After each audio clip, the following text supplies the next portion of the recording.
Welcome. Thank you so much for joining the session today. I'm Anaïs. I work in the communications and campaigns team at ClientEarth. Hi everyone, I'm Katie Scarlett. I am a plastics lawyer here at ClientEarth. Yeah, and this is a special session to celebrate Earth Day. We're really excited to have you here today. We're going to talk about how to use the law to turn the tide on plastics. And I think it's a very fitting theme this year because 2024 is a critical year.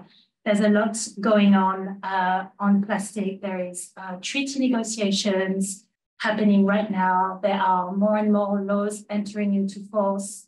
And there's also a lot of exciting things that we have going on at ClientEarth this year. So shortly, we'll dive into your brilliant questions. You've submitted a number of them, and we can't wait to get started. But before we do, I'll just quickly tell you a bit more about ClientEarth and about what we do. Our mission is very simple. We use the law to create real positive change.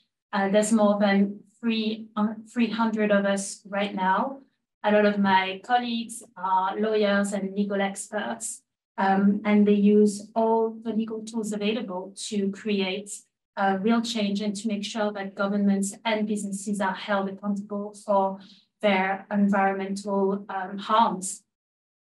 So what we do in practice is that we help to draft better laws, and when these laws are not being respected, we go to court.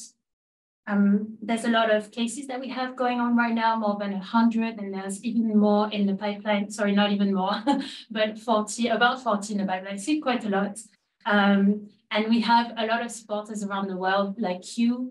So thank you for making our work possible. Before we really get started on the webinar, I just want to touch on a couple of housekeeping points. First of all, this webinar is going to be recorded. And secondly, if you have any technical difficulties during the session, you can write a message in the chat and our team will be able to help you. So right, let's dive in. Katie, we have a first question here. Could you explain what you do in your work as a plastics lawyer at ClientEarth? Absolutely. So the reason we work on plastics is because it threatens the environment, climate, human health, and human rights. Our plastics work is central to our mission, and we have several live plastics cases ongoing, and we're looking at even more, which is really exciting. So what are our cases? Well, first of all, we've taken companies with the largest, we've taken a company with a very large plastic footprint to court. We have pursued legal action against companies including Coca-Cola and Nestle for misleading recycling claims. We've also blocked and delayed Ineos's gigantic €3 billion plastic production plant in Belgium, which is one that we've been trying to stop for years. And we're also working to get stronger regulation and international agreements of detecting unnecessary plastic production and pollution, such as, for example, the Plastics Treaty and the Packaging and Packaging Waste Regulation. And as I mentioned, we're currently researching 3 more plastics cases as we plan to ramp up our actions in this gigantic year for plastics. So after you've listened to us today, we really encourage you, if you'd like to support our work, you can do so today, and your gift will be doubled through our Earth Day match funding campaign, which means we can take on even more of these crucial actions. Yeah, absolutely. There's a question here, which I think is great to start things off as well. That it's about recycling. The question is, can recycling fix the plastic problems? I've heard that only 9% of all plastics ever made has been recycled. What do you make of this question? It's a really good question. So I think, first of all, we're never going to sit here and say, start chucking everything in the black bin, don't recycle, etc., etc. That's not what we're about.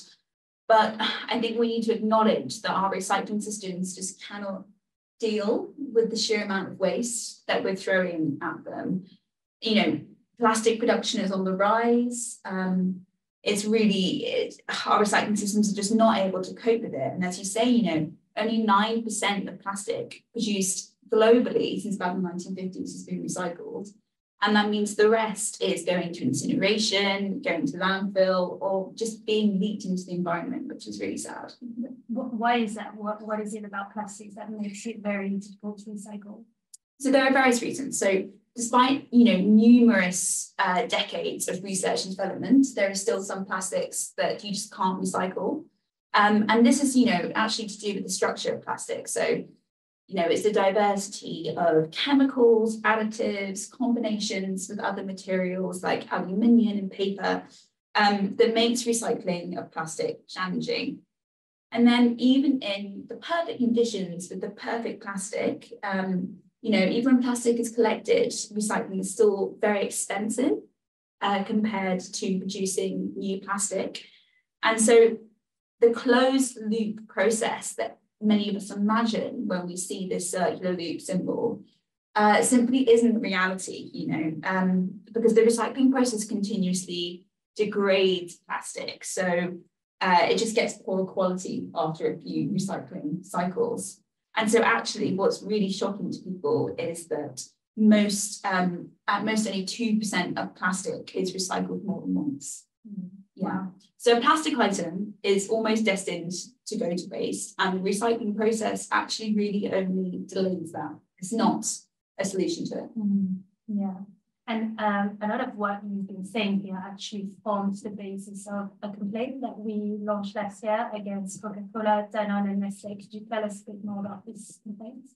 Yeah, absolutely. So last November, working with two partner organisations, we supported a legal complaint to the European Commission against these three food and drink giants that you mentioned over their use of misleading, we argue, 100% recyclable and 100% recycled claims that appear on plastic water bottles sold all over Europe. And the reason we take this case is because we argue these claims give a misleading impression of the circularity of plastic, because they lead consumers to believe that a plastic bottle can become another plastic bottle again and again and again. And it can be recycled, infinitely in this sort of circular loop system that we'd all love to believe in. When in fact, for the reasons I just explained, we know that's not true. So we know the evidence is there that there's no such thing as truly circular plastic, and that recycling will never be able to kind of keep pace with our production and consumption of plastic. So although recycling is less harmful, let's say, than incineration or landfill, it's still not a solution to the waste crisis. Yeah, and also what I find very infuriating is that we know, there's been actually new research that has shown this recently, but we know that fossil fuel companies and the plastic industry knew that recycling wasn't technologically and economically viable at scale, but yet they promoted this in a very deceptive manner. Because for them, ultimately, it's very convenient because they don't have to do anything. They don't have to reduce the amount of plastic they produce. They can just continue pumping more and more oil and they think that recycling is going to deal with it. So it's clear that it's not able to tackle the plastics waste crisis. And yeah, it's kind of it is like a strategy that has been pushed by the fossil fuel industry. 100%, yeah. And talking about what could actually be done to tackle the plastics waste crisis, we have a question here asking what are the most effective ways to fight plastic pollution? Because again, it really feels to me like we are inundated with plastic in our everyday lives. What is it that can be done to really tackle this issue? Yeah, and just to return to something you said, you're so right to pick up on that link between plastic production and fossil fuel growth. Something that I guess many people don't really comprehend, or at least I didn't properly comprehend, is that plastic is over 99% derived of fossil fuels, and that the actual process of producing plastic is that you take this feedstock, so oil or shale gas, and then apply a huge amount of pressure, so very energy intensive, to crack the hydrocarbons, into monomers to make these to basically produce plastic. And so this is a really energy intensive process, not just kind of extracting the oil required to make plastic, but then also, transporting it. So, all of it is really carbon intensive. And in fact, there was a study that just came out last week that showed that over 75% of the emissions from the pollution from plastic actually takes place in that really early production stage, which is terrifying. So, I mean, when we talk about what are the solutions to solve plastic pollution, we've already talked about all the issues with recycling, and it really just makes it really clear that the best way to prevent plastic pollution is to stop producing more plastic. So, we need to just reduce the amount of unnecessary plastic that we produce. Reduction is the only way that we're going to be able to fight this rising tide of plastic on our beaches and our waterways in, the Arctic. It's really terrifying, and also it's the reducing plastic production is the only way we have a hope of meeting our climate targets. And, that study that I mentioned just now, that was also found that by 2050, plastic production could constitute 20% of the world's carbon budget, which is really scary.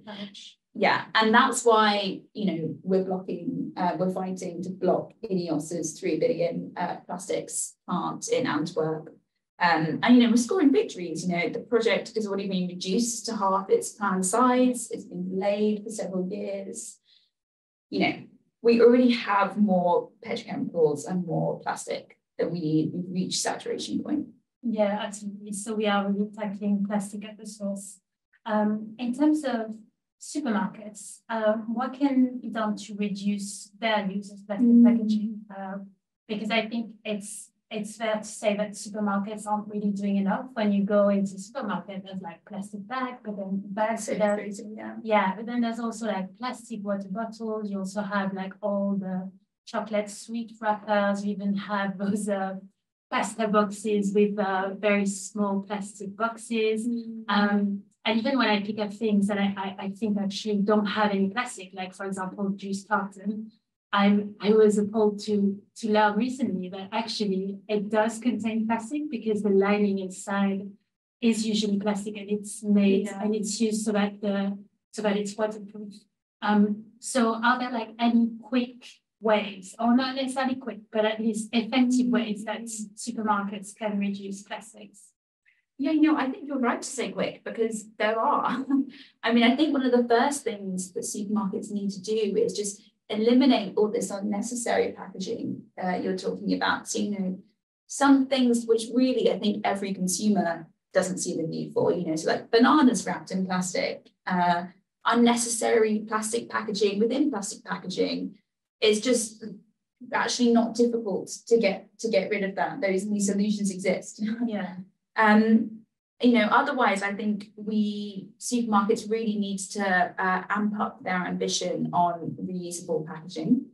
It needs to be convenient for consumers to purchase a product that, is reusable packaging. Say, it's a really strong aluminium tin that they can purchase their coffee in, and then they use the product and they can bring the product, the empty packaging back into the store to be recycled, to be reused again. This is something that supermarkets just really need to do. And it's the same thing with refillables. So, we know that there are some shops that are already offering, for example, the ability for consumers to bring in their own like Tupperwares or jars, and then they can refill things. And it's just about expanding that. And also, I think importantly, to make it affordable, because lots of these shops can be expensive. So these solutions need to be delivered in an affordable, accessible way. Yeah, and it goes without saying that it's not easy to do that, but it's absolutely necessary, and it's completely feasible, as you said. And we know that supermarkets are profit-making industries. They've already innovated on a number of different things. For example, self-service checkouts; those didn't exist 2 decades ago, and now they're everywhere. So there's the possibility for supermarkets to innovate on this, and there's also a very strong demand from consumers because they want to do the right thing with plastic. Yeah, absolutely. And I think, supermarkets need to do this and work with, the producers as well. So obviously supermarkets stock their own products and they will also stock, other products produced by, big food and drink giants as well. So the change needs to be done in both areas. But really, as you say, we just need the same level of ambition and coordination to be undertaken, for example, that led to, self-service checkouts or other changes to be done on this scale for, getting reuse and refill and eliminating unnecessary packaging. And, that also needs to be supported by industry and also by government, to have the commitments from policymakers to be able to, for supermarkets to make those changes. But as I said, it needs to be affordable. Lots of people don't live close to a refill shop, or even if they do, it needs to be in a way that can help people. It might be difficult for some, to walk home from the store with like really heavy, expensive, like refill oats or something. It needs to be done in a way that's accessible. Absolutely. So we talked about supermarkets. Now, in terms of the plastic industry and their innovation, are they funding research into replacement materials that could be more environmentally friendly than plastics? Yeah, so I think before we just dig into that, I think we should leave some space for necessary plastics. And so, because, we're all realists here, and we know that there are uses for plastic which potentially, need to be protected, for example, in healthcare. But I think lots of the plastics industry are kind of using these sectors for which there may need to be the continued use of plastic as a reason not to innovate on this larger scale.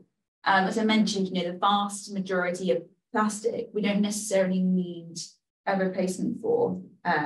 So, for example, plastic packaging that's really excessive, these kind of vegetables that are packaged in plastic bags for like basically no reason, bunch of bananas wrapped in plastic, all that kind of thing. As I said, the least damaging alternative to plastic packaging is reusable packaging. So we don't necessarily need to kind of replace that with biodegradable or bioplastic or cardboard. It could just be a reusable packaging option. So I think that's really where we should be going. Yeah, and also it's worth reminding the audience that actually fossil fuel companies and the plastic industry don't really have an interest in finding alternative solutions, because right now for them plastic is great, it's cheap, it's easy to make, so they just keep continuing like pumping it out and just hope that we are going to deal with it as a society. And in fact, when I say that it's cheap, it's cheap for them to make, but it's really not cheap for us as a society, because there are a lot of costs associated to it. You have like the cost of cleaning up, the climate cost, you've got like the health cost as well, because plastic is quite harmful to health. So there's a lot of costs, but the fossil fuel industry and the plastic industry, they're not dealing with those costs. We as a society are dealing with them.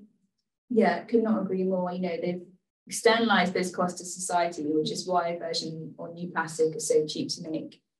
And I also think, when the fossil fuel industry and the plastics industry are promoting alternatives, they're not necessarily, any better for the environment. There's a real risk of greenwashing with these alternatives. So, and actually it's kind of really difficult to know what the right thing to do is, right? Because you're like, okay, is this good? Is this good? And I know I want to purchase something that's better for the environment. What does this mean? Like, it's quite hard to get underneath the jargon. So, for example, take bio-based plastics, which are plastics that they're meant to, the majority of which are meant to, produced out of a plant-based material. So, for example, like corn or cane or kind of a potato starch. But, they're also, in the majority of times, mixed with fossil fuels. And sometimes that can be like up to 70% fossil fuels. So people might see like bio-based plastic and think that's great. But it may well be that bio-based plastics have operated the same way as fossil fuel plastics, in that they don't biodegrade. So if they're thrown into nature, they will have the same impact on the environment as like fossil fuels. Yeah. And even if you have a, say, a plastics that's labeled as biodegradable, it may well be that it's biodegradable like under very specific laboratory facilities, but it's not going to be biodegradable if you put it in your like home compost bin. Yeah. So there's just so much, it's so difficult really to know what the right thing to do is when you're confronted by all these options.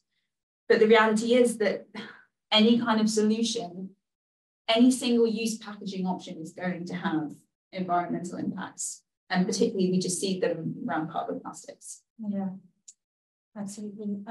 We've mentioned health before and the impacts of plastic on health. There's a question here. Are the plastic particles we ingest actually harmful to us? And I must say, doing this job means that I have to go on the Guardian website a lot and look at what news about plastics has been coming out. And I see so many articles about like plastic particles being found in our lungs, in the placenta, in like our airstream, everywhere. It's just like, it seems like everywhere that scientists have looked, they have found tiny particles of plastics, also called microplastics. So, I mean, it doesn't, sometimes we don't really know what the health impacts of those are. They just are present in our bodies. But surely it can't be good to have this much plastic in our bodies. Yeah, no, it's a really good question. And unfortunately, the evidence is really gathering to show the health impacts of these plastics. So studies have shown that microplastics can cause damage to human cells in a laboratory, and a recent study found a substantially higher risk of strokes and heart disease associated with micro and nanoplastic pollution in people whose blood vessels were contaminated with the microplastics. And like air pollution, these microplastics can actually lodge in tissues and cause inflammation. And evidence also shows that they can exhibit what's called in the scientific literature, like a Trojan horse effect, which is basically that they can sort of carry other environmental pollutants like toxic metals. Yeah. And it does really seem like every day we see like another news article documenting, the toxic effects of microplastics, and also, chemical additives into plastics, like PFAS. But what is good, I guess, is that, policymakers are taking note of this, and we're seeing more regulation coming out to stop microplastic pollution and to restrict the use of microplastics and chemical additives. So here at ClientEarth, our colleagues in the Brussels office have been working to ensure that EU regulation on microplastics is as effective as possible, which has involved, speaking to policymakers to try and close loopholes in the process and keeping up pressure really in the face of delays. So we need to reduce exposure to begin with, though, really, and that's really about reducing production. Speaking about news articles that I see pop up every now and then, we have a question here. Do plastic ingesting microbes exist? So it has been reported that microbes that can digest some types of plastics have been discovered by scientists in the Arctic and in the Alps, and they could be a valuable tool for recycling. What should we make of this? Yeah, I mean, I saw that article as well, and it does look exciting, but I think it's like a very early stage, that study, and this is kind of stuff that's being tested in the lab at the moment. And I would just really say that it's great if we do have a solution like that, but let's remember that we can't really pin our hopes on something that may or may not work out. And we know that we need to reduce production. And so what we really should be doing is doing what we know will help the situation, which is, actually reducing production, because I think it's unwise to pin all of our hopes think about all the waste that's mass in the world that, bacteria could eat it away. Seems a bit far-fetched, but let's see.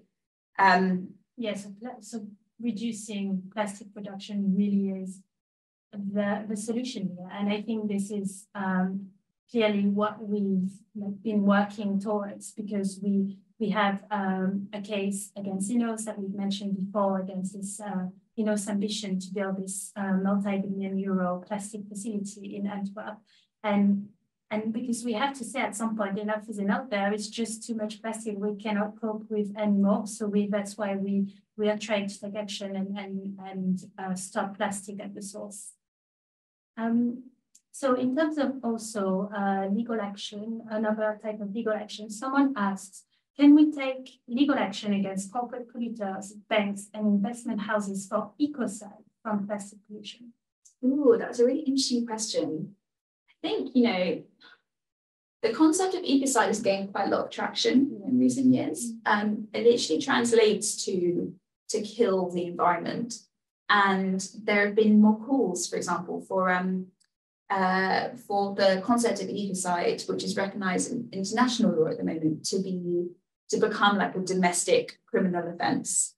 And there's actually been activity at EU level to recognise, for calls for it to become that domestic criminal offence, and some countries taking steps on this. And I think what this shows, this public interest in the concept of ecocide, is how many people are really concerned about, what humans are doing to the environment and the natural world, and they want to find a way of urgently stopping that destructive action. It's an interesting concept. It's obviously quite like an early stage to see how we could use it now in our litigation against companies, against banks, against governments.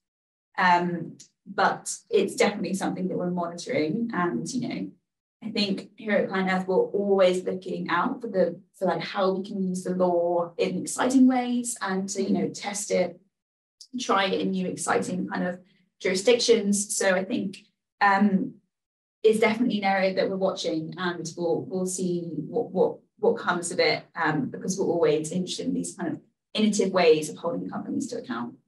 Yeah, exactly. And I think that when I joined ClientEarth, as someone who's not a lawyer, I thought basically we were mostly using environmental law to uphold action. But actually, what I realized and what I find incredibly exciting and interesting is that we not only use environmental law, but we also use a number of different other laws. Like, for example, we use consumer laws when we're talking about greenwashing. We're also using permitting law when we're talking about blocking plastic facilities. So it's kind of like using the laws in ways that it wasn't necessarily invented to be used, but kind of fits our aim of just trying to protect the environment. Absolutely, yeah. And I cannot stress enough how much that was sort of one of the main reasons why I joined ClientEarth as a lawyer. So, previously I worked for a corporate law firm as a litigator, which is a great experience, and I learned loads, but I was just so excited about this opportunity to use really innovative legal tools to tackle, some of the most pressing environmental challenges that we face. And, I've never felt more motivated and more excited by being able to be so creative with how we use the law, in this case, to fight plastic pollution, but there's so many other ways. Mm-hmm. Yeah. We have a question here about wins and victories, which we do also have some to share, quite a lot actually. And there's one specifically about any laws that have come into force recently. This person asked, do we have any wins to share about getting governments to legislate against single-use plastic? And it's a great question, because actually yesterday, we've had some good news from the European Union, because the European Parliament greenlighted a new law that would cut packaging waste and also introduce reuse targets, and also ban some items, single-use items, like the little plastic mini bottles that you get in hotels, for example, or some very lightweight plastic bags. So there's been some good news there in the EU. Yeah, absolutely. It's really encouraging to see those bans on those little plastic bottles and also like little ketchup sachets as well. Yeah, I know. Yeah, things that no one needs, but really glad that they'll be banned. And, you know, our colleague Tatiana has been working really hard on the last few years to ensure that the packaging and packaging waste regulation is as effective as possible. You know, she's been following the legislative process, meeting key decision makers, offering comments during consultations, engaging with our kind of partner NGOs on the public campaign. So, you know, so on the whole, we're really pleased with the PPWR and, you know, really glad that it's been brought in. Obviously, there are always aspects that can be improved, you know, particularly around, for example, like reuse targets, but on the whole, really good. And, you know, also this week, as we know, it's the Plastics Treaty being negotiated. So we're closely following that as well. I think it'll be a victory. Actually, there's a question here about the Plastic Treaty. We can go to that one now. How can we reduce the power of corporate lobbying, especially at global plastics treaty negotiation? So for those who don't know about the Global Plastics Treaty, it could be an international agreement quite similar to the Paris Agreement, but for plastics. So it would be very exciting. There's negotiators meeting right now in Canada for the forefront of negotiation, and there's going to be another round later down the line this year. So yeah, it's really exciting, but there is quite intense corporate lobbying. What do we want to come out of the Plastic Treaty? So yeah, the Plastic Treaty, as you said, could be, you know, a massive step forward in the fight against plastic pollution if, and this is a huge if it tackles production of plastics. And that's why we've been arguing for the Plastics Treaty to address the full life cycle of plastics. So this means from extraction of raw materials to disposal. You know, I mentioned at the beginning of this webinar that, you know, 75% of emissions occur in like the first bit of the production stage. So it's really critical that it covers production. And, you know, building from that, it's really important that the treaty delivers a legally binding global target to reduce plastic production. We need a cap on plastic production. We're at a saturation point with the amount of plastics we have. It's also critical, though, that the treaty requires states to protect human rights, health, the environment. You know, we all know, we've been talking about the kind of impacts on plastics on human health, and if you dig a bit deeper, you can find about the impact of plastics on human rights is really appalling in terms of livelihoods of waste pickers, of those that live near plastic production plants. And speaking of plants, we need to halt the construction and expansion of new plastics plants, which is what we're trying to do with our case against INEOS. And we need to end public subsidies as well for plastic production plants. And then finally, we need to make this treaty, to make the ambitions achievable, we need public and private financing to support the objectives of the treaty. But, you know, overall, everyone's watching what's going on in Ottawa. What we really need negotiators at Ottawa to do is to deliver a plastics treaty that deals with production, because the world doesn't need another recycling treaty. Yeah, absolutely. And what's a bit worrying is that there's been a lot of corporate lobbying at the treaty. I was reading this morning, more than 200 fossil fuel lobbyists in Ottawa right now. So 200 is more than what the European Union, which is 27 countries. That's crazy. So they are coming full force into Ottawa. But I think the best thing that we could do is also to just be there as civil society, as environmental NGOs. We need to be present, we need to contribute to the negotiations. And it's clearly a bit of a David versus Goliath type of situation. And that's why we really need your help. And we actually have this email that you can use, and you can email your government representative that's negotiating the plastic treaty right now. You can use the link that we are posting in the chat, and you can write to them and say, I care about plastics and I don't want more plastics in my life. So we've talked about businesses just now. Let's dig deeper into this. There's a question here: what role can businesses play in tackling plastics, and how can we get them on board?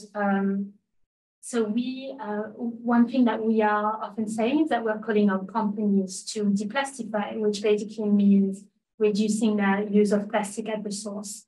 How can companies do this? Yeah, so deplastification, as you say, reducing plastics at source.